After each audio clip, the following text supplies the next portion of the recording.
All right, so today we're going to be talking about the Adam Audio D3V desktop speakers. And I'm going to tell you guys right now, for the price and the value, these things are incredible. Bolo!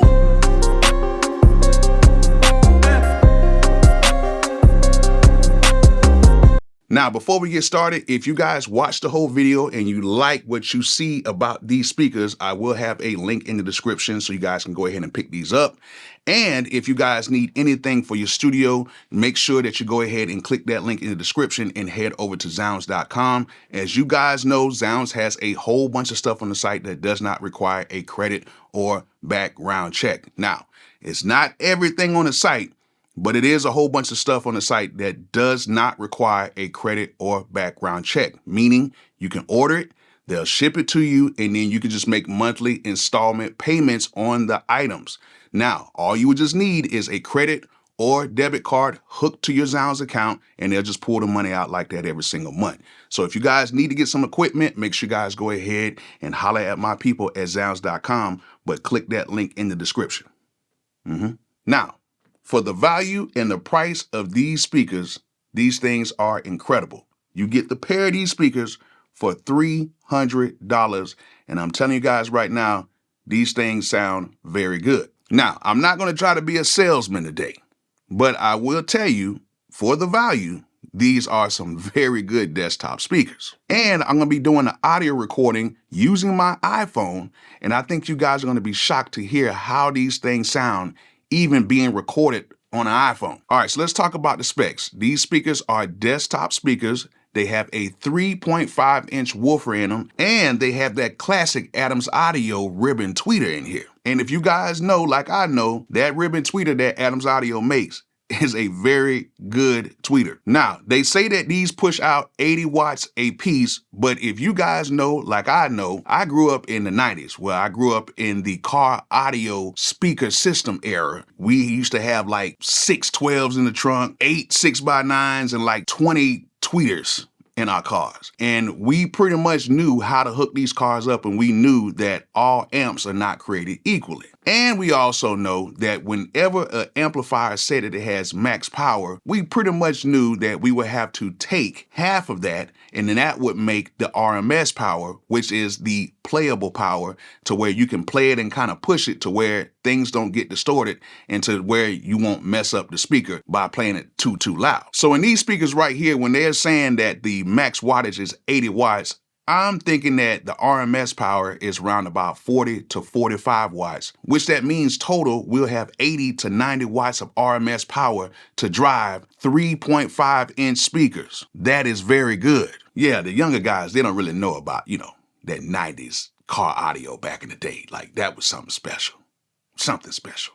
But to have 80 to 90 watts of RMS power to play this at a pretty loud level and to not have any type of distortion or anything, well, unless, the mix ain't good or whatever. But to be able to play it at that volume with the size of these speakers is very dope. Now, the design of this is really cool. They have these little bass port radiators on the side of the speakers. And when that bass hits, this thing gets to moving. Now with that, these things actually give a really good and detailed bass that doesn't sound too boomy. Now I ain't gonna lie, I have some other speakers around about this size and the bass is very boomy. This right here, it is more controlled, more detailed, so you'll get a more accurate mix with these. And speaking of the bass, the frequency response of these goes all the way down to 45 hertz. So you will get you a lot of bass in these speakers. And I know some of you guys are thinking 45 hertz? Why not down to 20? When I play you guys this audio sample,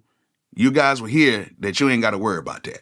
Trust me. Now, on the back of these speakers, they have switches to where you can set these up for any type of room environment. You can set it up from what type of stand they're on, to what type of desk they're on, to even if the room is acoustically treated. And they gave us options to how we can connect these to our source. You can connect these via the USB-C digitally, or we can connect these the more conventional way by using the balanced 1/4-inch cables. Now, on the front of these speakers, they have a volume knob and they have a headphone input as well. But the volume knob is not just simply to turn things up or down, it has several other functions as well. Now, if you press that button one time, it will mute everything, but if you double click on that volume knob, it will take you into the digital input to where you can play your source audio through the digital input, which is the USB-C on the back. And if you click it 3 times, you can take the left speaker, switch that to the right, and the right speaker to switch that to the left. Y'all get what I meant by that, right? And if you press and hold it, it will put the speakers in a standby mode. And everything I just explained is actually printed on the back of the right speaker. So it's all right there. And to throw in a little bit extra, they give you these stands that these speakers sit on that actually has like some rubber grip on the bottom of them. And they sit up to where if you're on a lower desk, they will face you. Or if you want to have them on speaker stands, you can take those off and they give you some extra rubber stickers to put underneath the speakers so that when you put them on the stands, they won't slip or anything like that. Most of the time I use these speakers on my smaller setup, which is pretty much like my portable iOS setup. And I use these a lot with like some of my smaller gear, like with my MPC-1 as well. But most of the time I use this with my iOS setup, and this thing gives me the flexibility and the portability I need if I need to take these anywhere with me, or if I just want to just take them upstairs in the kitchen and just rock out like that. But with all that being said, I know you guys want to kind of hear how these things sound, but it's actually kind of hard to do that in a video. But I went ahead and recorded it on my iPhone, and I want you guys to hear how these speakers sound, even being recorded on the iPhone microphone. So let's go ahead and check that out right now. Bolo, Bolo, we got T9C on the track.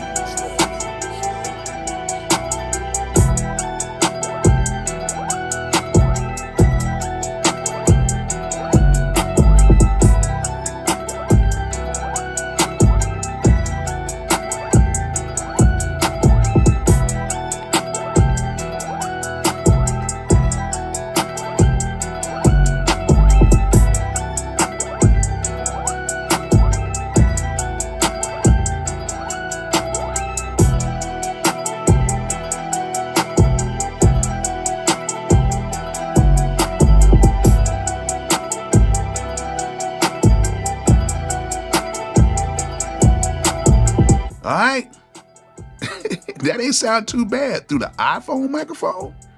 That ain't sound too bad. And like I said before, these are some very good speakers for the price. If you guys want to go ahead and pick these up, just go ahead and click that link in the video description. And I hope you guys enjoyed this video. Hope you guys learned something about these speakers. And like I always say, peace out.